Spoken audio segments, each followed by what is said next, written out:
The bright lights of the command center hurt Captain June Kim's tired eyes. He had not slept for 20 hours, not since the alien ships appeared near Jupiter. "Another message from them, Captain," said Communications Officer Day Park. His voice shook slightly. June nodded. "Play it." The main screen lit up. The creature that appeared made June's skin crawl. It looked like a giant scorpion standing upright. Its black exoskeleton gleamed under lights. 4 arms moved in strange patterns as it spoke. Its voice came through the translator in choppy, mechanical English. "Humans, we are the Krishar. We come with respect. We wish to meet. Choose 3 people to come to our ship." The message ended. The room fell silent. General Su-Yoon, the head of Earth Defense Force, turned to June. "Well, Captain Kim, you're our best diplomat. What do you think?" June took a deep breath. "If they wanted to destroy us, they could have done it already. Their technology is far beyond ours. I think we should meet them."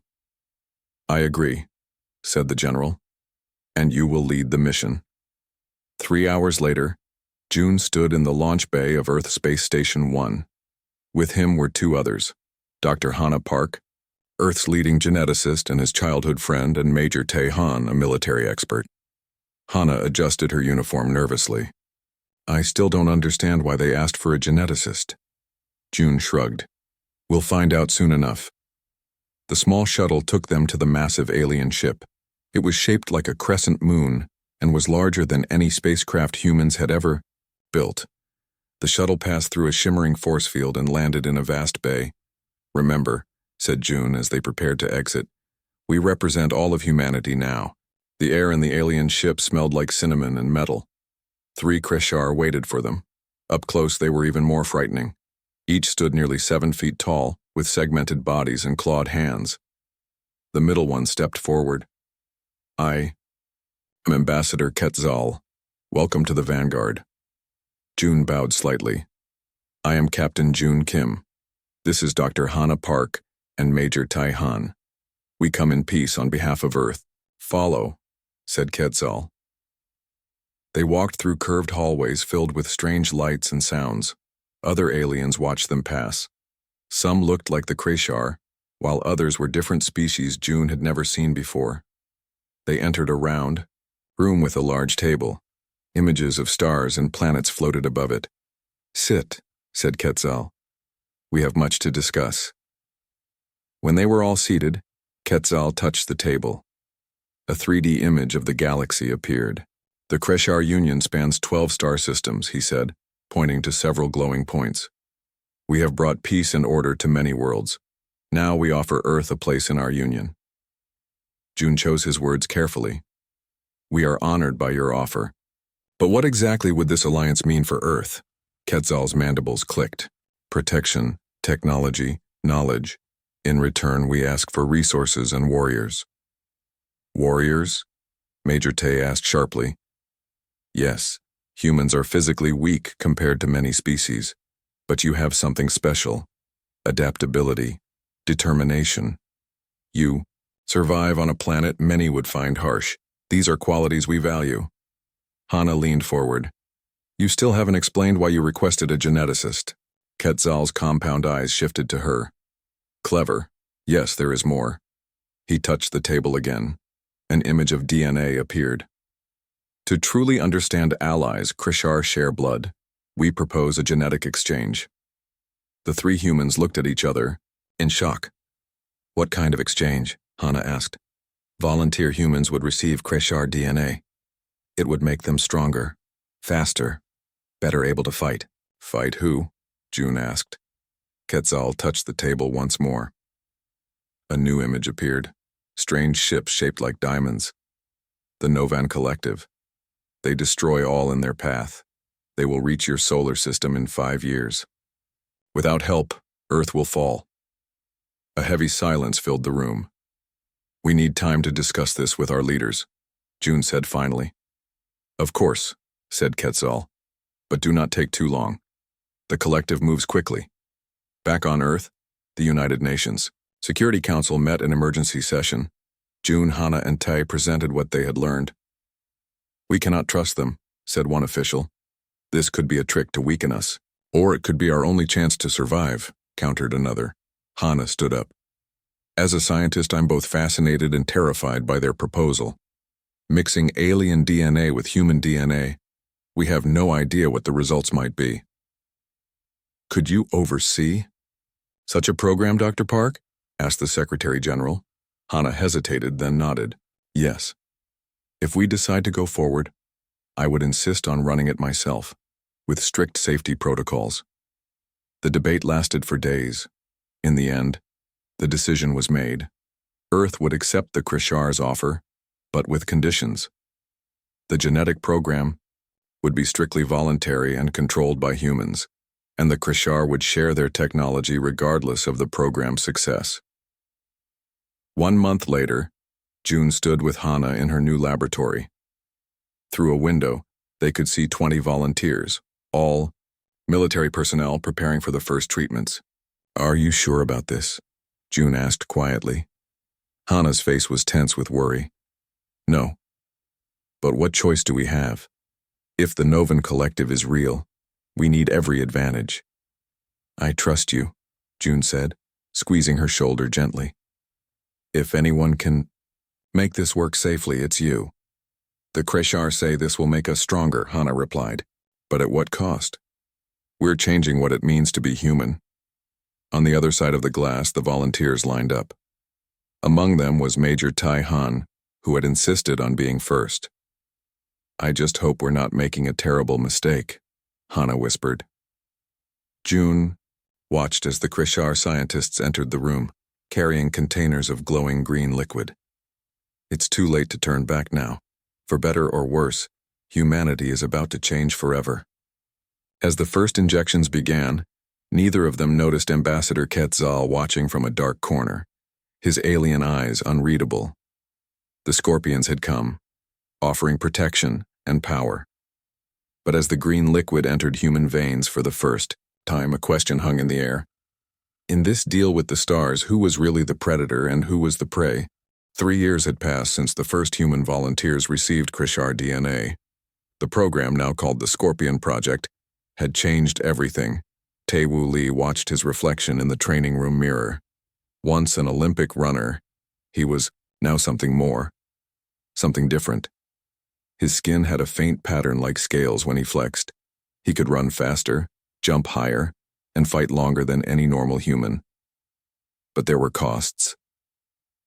Another headache? Asked Min Lee, his teammate. She handed him a bottle of blue liquid that Dr. Park had created to help with the pain. Tae-Woo nodded and drank it quickly. They're getting worse. The training room door opened. Admiral June Kim walked in. 3 years of dealing with the Krishar had aged him. His hair now had streaks of gray. Today's exercise starts in 10 minutes, June said.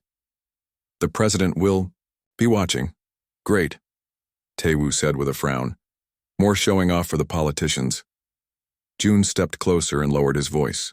This is important, Tae-Woo.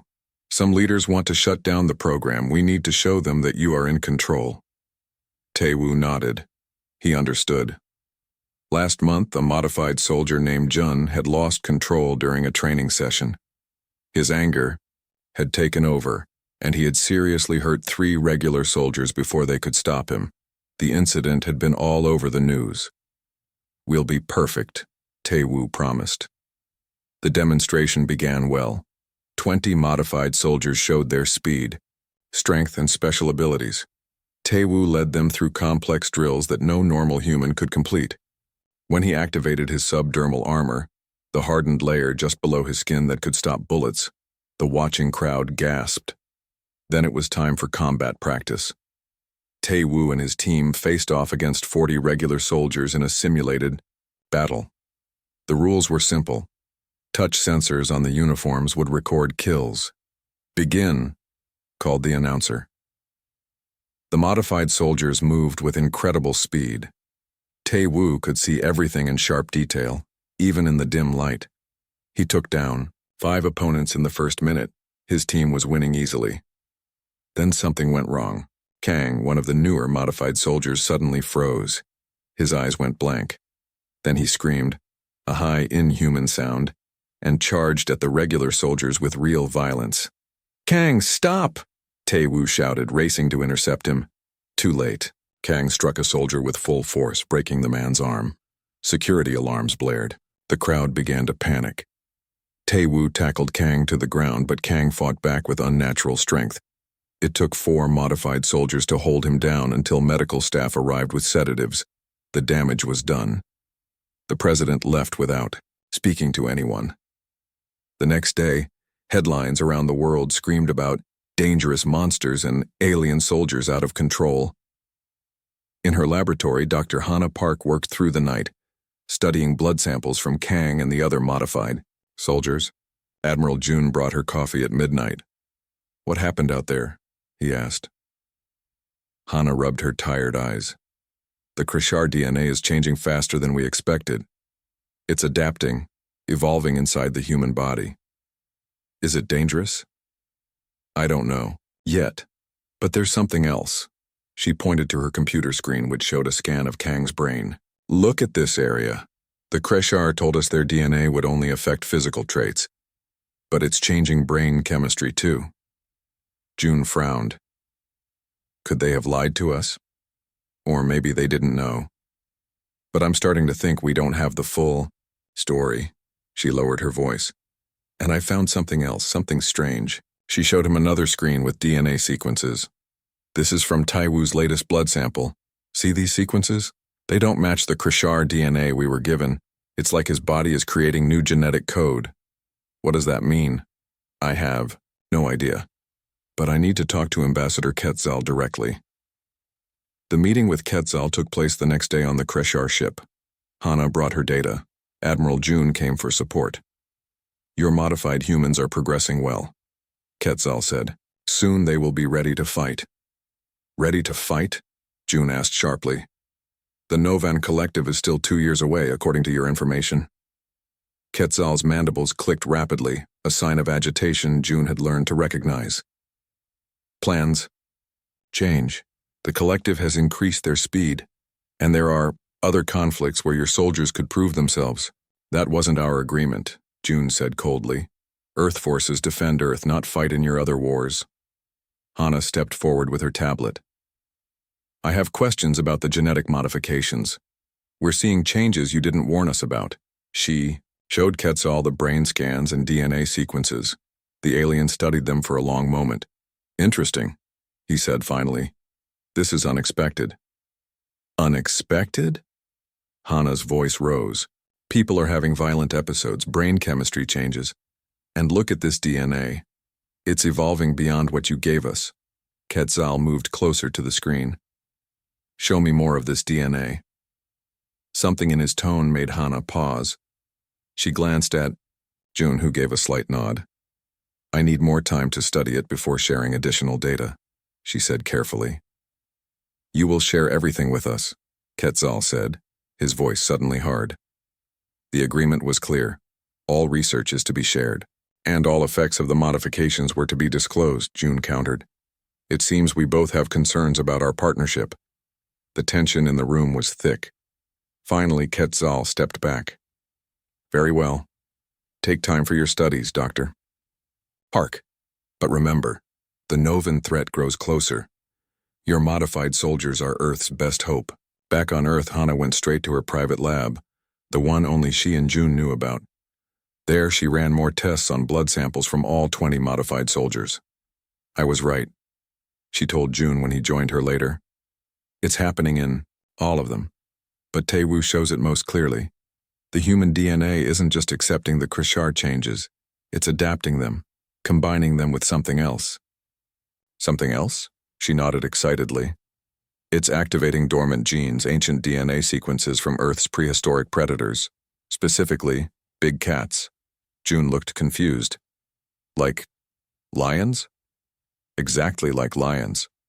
Somehow the Krishar DNA is triggering these dormant predator genes. It's like the human body is taking the alien strength and making it more human, more Earth-like."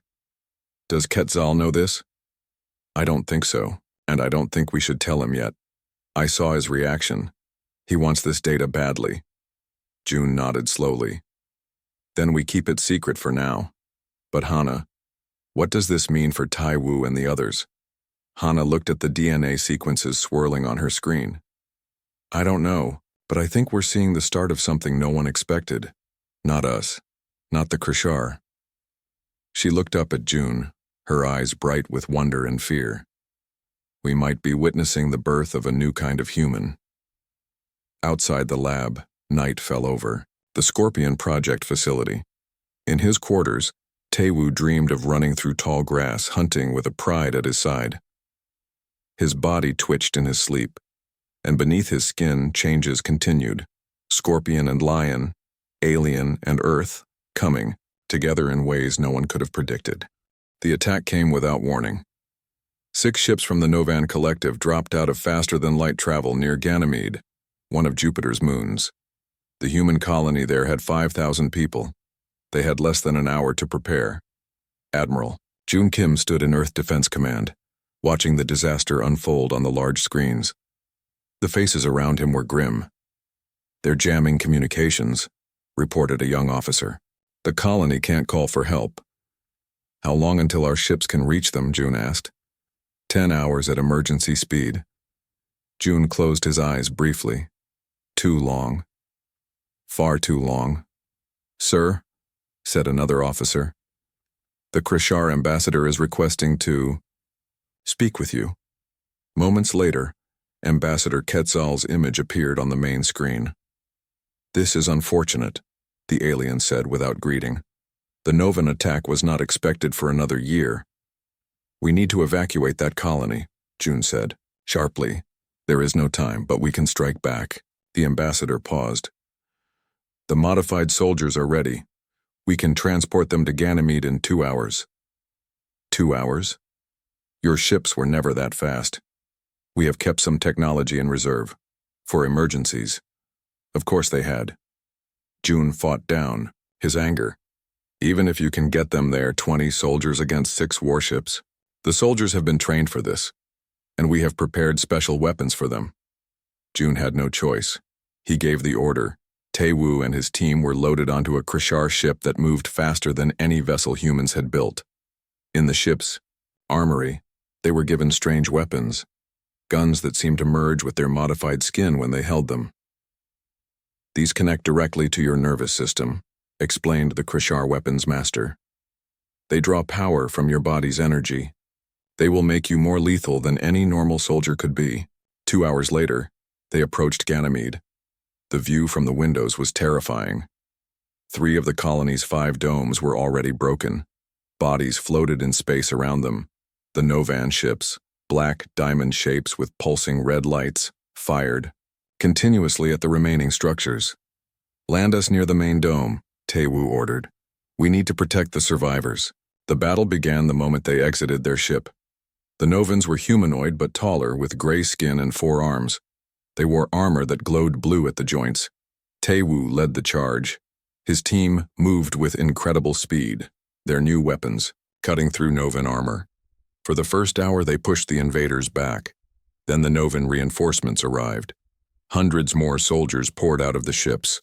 Soon Taewoo's team was surrounded, fighting desperately to protect the colony's last intact dome where the survivors huddled. Min took a shot to the leg and fell. Taewoo pulled her behind cover. There are too many, she gasped, pressing her hand to her wound. Around them, the other modified soldiers were being pushed back step by step. Some were already down. Through his helmet comm, Taewoo could hear their labored breathing, their grunts of pain. Something inside him shifted. A hot feeling spread from his chest to his limbs. His vision sharpened until he could see the smallest details of the battlefield. He could smell his enemies now. Strange metallic scent. Taewoo? Min was staring at him. Your eyes. He didn't answer. Instead, he stood up and let out a roar that didn't sound human. The other modified soldiers stopped and looked at him. Something passed between them, an understanding that needed no words. As one, they moved back into battle. But now, they moved differently. Instead of fighting as individual soldiers, they moved as a coordinated group. Like a pride of lions, Taewoo thought briefly. They flanked the Novans, communicated with short sounds rather than words, protected each other's blind spots. Tae-woo felt stronger than ever before. When a Novan soldier charged him, he didn't just shoot it, he leaped forward with impossible speed and tore through its armor with his bare hands. His skin hardened not just into the scorpion-like armor they'd been promised, but something more flexible, more natural, more like a predator.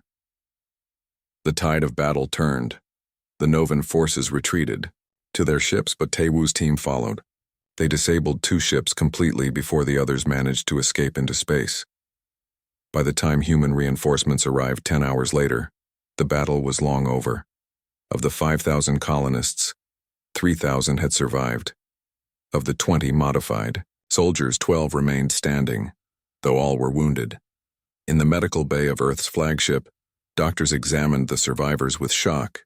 "His DNA has changed again," one doctor told Admiral June, who had come personally to check on the team. "All of them. They're not the same as when they left Earth." June looked through the observation window at Tae-woo, who sat calmly on an exam table. "Is he still human?" "Yes," said a voice behind him. Dr. Hannah Park had also come on the rescue mission, but he's more than what he was before. She showed June her tablet with the latest test results. The dormant predator genes have fully activated now. The stress of battle must have triggered them. Look at these readings. Enhanced senses. Muscle density increased by 40%. Reaction time 3 times faster than before. "The Krishar won't like this," June said quietly. As if summoned by his words, Ambassador Quetzal appeared at the end of the corridor, flanked by 2 Krishar guards. "We must speak," the ambassador said, moving quickly toward them. "The modified humans, they must return to the Krishar ship immediately for examination." "They're wounded," Hannah said firmly. "They need rest." "This is not a request." Quetzal's voice was cold. "Our agreement states clearly that all development of the genetic program falls under Krishar authority. They're Earth citizens," June countered. "They stay with us." Quetzal's 4 hands made sharp, angry gestures. "You do not understand what is happening. The humans are developing in ways that were not predicted. They must be studied, controlled." Hannah stepped forward. "What exactly are you afraid of, Ambassador? That the modifications work too well? Or that we might discover something you've been hiding?" The alien's compound eyes fixed on her. "Be careful, Dr. Park. You do not know what forces you are playing with." In the medical bay, Tae-woo watched this confrontation through the window. He could hear every word despite the thick glass, another new ability. Around him, the other modified soldiers were also listening. They exchanged glances. Something had changed between them during the battle. They had always been a team, but now they were more. They were a pride, a family, and they could sense, without words, that the Krishar were not the allies they had claimed to be. Tae-woo caught Min's eye across the room. She nodded slightly. A silent agreement passed between them and then spread to the others. Whatever happened next, they would face it together. They had scorpion DNA in their veins now, yes, but the heart of lions beat in their chests, and lions protected their own. On the other side of the glass, the argument continued. The storm was coming, and when it broke, the galaxy would discover just how dangerous humans could truly be. 2 days after the battle at Ganymede, Hannah worked late in her lab on the space station. She had refused to let the modified soldiers go to the Krishar ship. Instead, she kept them in the human medical bay, running her own tests. The door, too. Her lab slid open. Admiral June entered, looking tired. "The Krishar are threatening to end our alliance," he said without greeting. "Quetzal says we have broken our agreement." Hannah barely looked up from her computer. "Good. I think we should end it anyway. Look at this." She showed him a video from the Ganymede battle. It showed Tae-woo and the others fighting together with perfect coordination. "I've analyzed their brain activity during and after the battle," she explained. "They've developed a kind of shared awareness. Not telepathy exactly, but something close. They can sense each other's actions, intentions, emotions. Like a pack of wolves? June asked. More like lions, Hana corrected. Lions hunt in prides. They work together. That's what we're seeing here. June watched the video again. The Krishar must know this is happening. Oh, they know. And there's more. She pointed to another screen showing a strand of DNA. I found this hidden in the original Krishar genetic material. It's a control sequence, like a backdoor into the modified human's brains. If activated, it would let the Krishar take direct control of them. June's face hardened. They plan to turn our people into their puppets? Yes. But here's the interesting part. It doesn't work. The human DNA didn't just accept the Krishar modifications. It changed them. The control sequence has been overwritten by the lion DNA that was activated, so they can't control our soldiers. June looked relieved. Not only that, Hana said, her eyes bright with excitement. I've been studying the Novan communications. We captured. I think I've cracked their language. And June, they're not what the Krishar told us. She pulled up a translation of Novan messages. The Novans aren't mindless destroyers, they're refugees. The Krishar have been hunting them across the galaxy for decades. They attacked our colony because they thought we were Krishar allies. We are Krishar allies, June pointed out. Maybe we shouldn't be. Hana lowered her voice. I believe the Krishar have done this before. They find promising species, modify them to be soldiers, control them with the hidden gene sequence, and use them to fight their wars. We were next in line. Before June could respond, alarms began to sound throughout the station. Red lights flashed, in the corridor. What's happening? Hana asked, standing quickly. June's comm device beeped. He answered it, listened for a moment, then looked at Hana with shock. The Krishar ships are moving into attack positions around Earth's orbital defenses. They're demanding we turn over all modified humans immediately. They're making their move, Hana said grimly. They must have realized their control sequence won't work. Now they want to eliminate the threat. June was already moving toward the door. I need to get to command. Stay here and lock the door. Keep working on the Novan translations, we may need them. In the medical bay, Taewoo and the other modified soldiers also heard the alarms. They looked at each other, communicating silently in their new way. They're coming for us, said Min, her voice calm despite the danger. Taewoo nodded. We need to move, now. Together they disabled the medical monitors and slipped out of the bay. Station security was focused on the Krishar threat outside, so they moved through the corridors unchallenged. They knew somehow where they needed to go. In the command center, Admiral June faced a screen showing Ambassador Quetzal.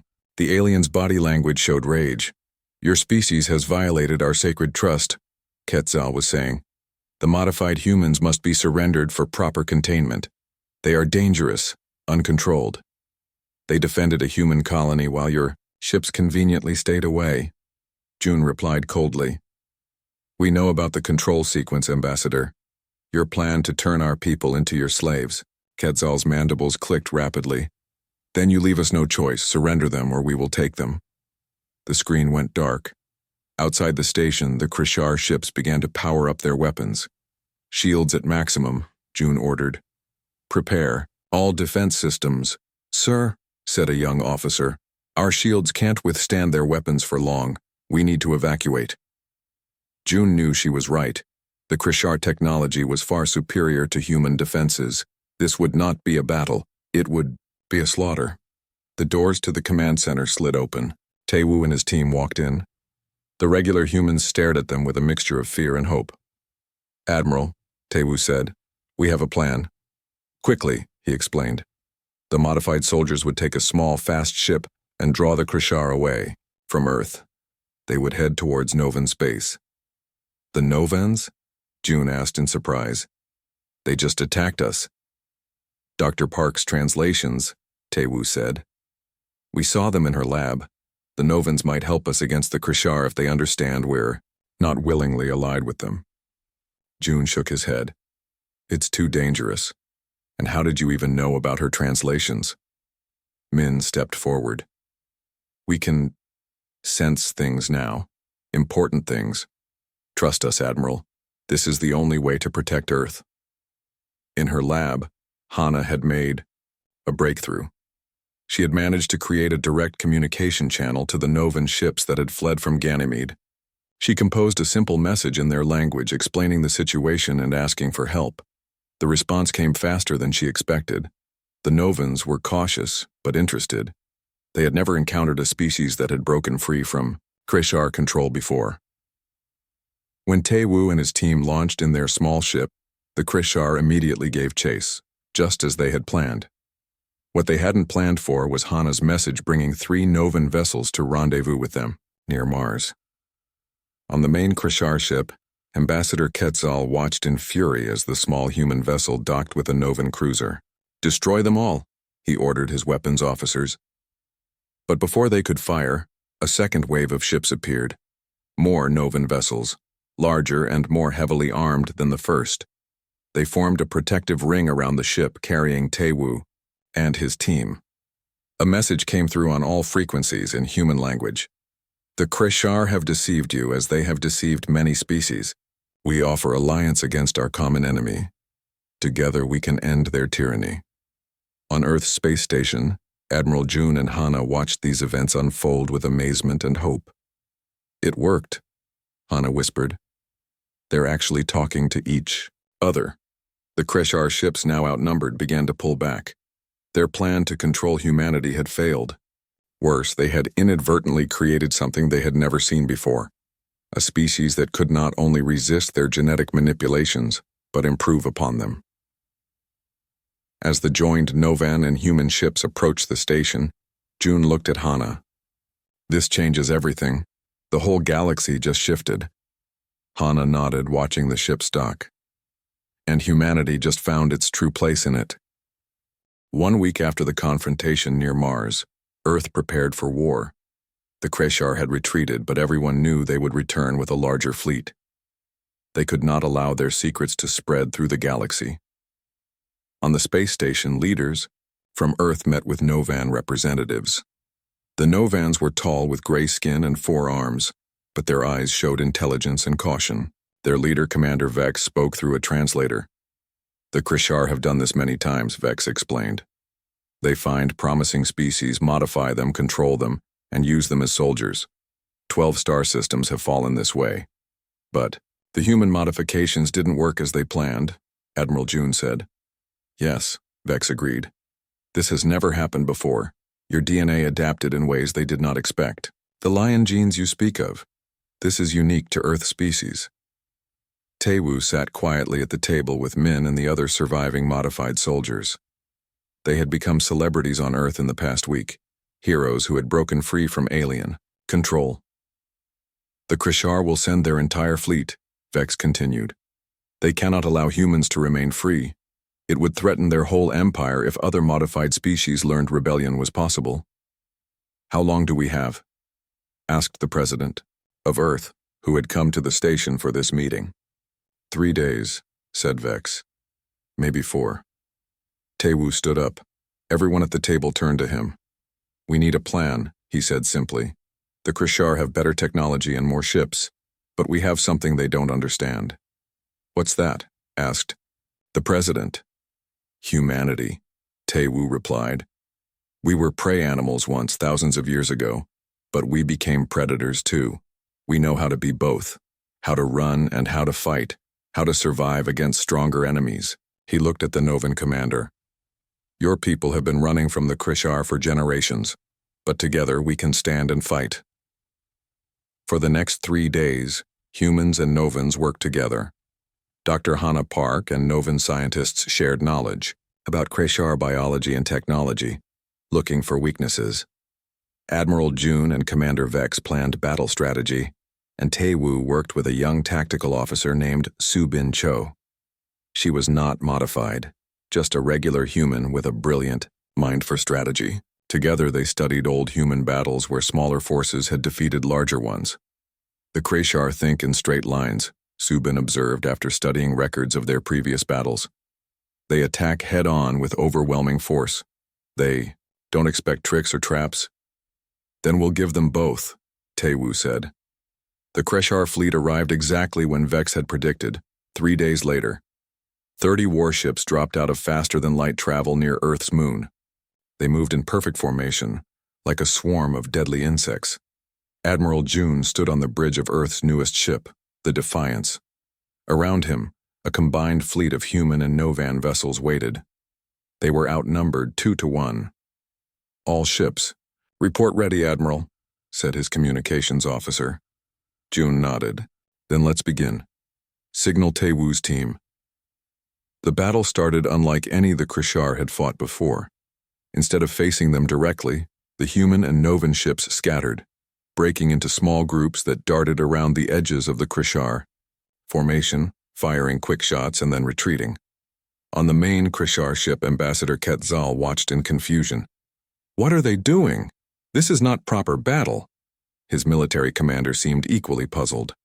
"They are not fighting to win. Perhaps they only want to delay us." "No delays," Quetzal ordered. "Full attack. Crush them quickly." The Krishar ships surged forward, chasing the smaller, faster vessels. They did not notice that they were being led into a carefully planned trap. Hidden behind Earth's moon were modified human soldiers in special spacesuits, waiting in small, hard-to-detect pods. As the Krishar ships passed, the pods attached to their hulls. Taewoo led this mission. His team cut their way into 3 key Krishar ships. Once inside, they moved with their new leonine grace and speed, taking control of critical systems. Meanwhile, the scattered Earth and Novan ships suddenly changed tactics. They stopped retreating and formed a new pattern, surrounding the Krishar fleet on all sides. "Now," Admiral June ordered. All ships fired at once, focusing on specific targets that Subin had identified, weak points in the Krishar formation. On the captured ships, Taewoo and his team disabled weapons and shields, creating more weak points. The Krishar, who had expected a direct honorable battle, found themselves caught in a human-style ambush. Ambassador Quetzal watched in horror as his perfect formation fell apart. How is this possible? They are inferior. His ship rocked as something exploded nearby. Warning lights flashed across control panels. "Sir," said a Krishar officer, "3 of our ships have stopped responding to commands, and there are reports of modified humans on board." Quetzal's mandibles clicked in fury. Kill them all!" But it was too late. The combined strategy of Admiral June, Commander Vex, Subin's tactical genius, and Taewoo's team had broken the Krishar advantage. Ship after ship fell silent, or exploded as the battle continued. After 3 hours of fighting, only 5 Krishar ships remained operational, including the flagship with Ambassador Quetzal. They pulled back, preparing to escape. Then a new signal came through, from Dr. Hannah Park on the space station. She had been working with Novan scientists to hack into the Krishar communication system. Now she broadcast a message to every modified species in the Krishar fleet. "You can be free," her message said in multiple languages. "The humans broke the control sequence. You can too. Join us and end Krishar rule forever." On dozens of planets across Krishar territory, modified soldiers heard the message. Some had been slaves for generations. They saw images of Taewoo and his team, modified but free, fighting alongside normal humans as equals. The rebellion spread like wildfire. Quetzal's own guards turned on him. The last 5 ships surrendered. 1 month later, Taewoo stood at a viewport on the new Earth, ship Pride of Terra, watching stars streak by. Subin stood beside him, looking at data on her tablet. "Reports from 7 more systems," she told him. "The modified soldiers have taken control from the Krishar. They're asking for human help to remove the control sequences from their DNA. Dr. Park will be busy," Taewoo said with a smile. On the bridge, Admiral June and Hannah prepared for their first official visit to the Novan homeworld as Earth's ambassadors. The galaxy was changing rapidly. The Krishar Empire was collapsing, as their secrets came to light and their slave soldiers rebelled. "I never expected this outcome when the Krishar first arrived," June said quietly to Hannah. "No one did," she replied. "Least of all the Krishar. They thought they were creating perfect soldiers, Instead, they helped create humanity's place in the galaxy. Scorpions in our veins, June mused, but lions in our hearts. Hana nodded. That's the difference they never understood. Humans have always been both prey and predator, weak and strong. We know how to survive, how to adapt, how to turn disadvantage into strength. As the pride of Terra carried them toward new alliances and a changed future, the modified and unmodified humans worked side by side. Different, but united. Changed, but still human. They had faced the stars and proven that humanity would never be conquered, only strengthened by whatever challenges came their way.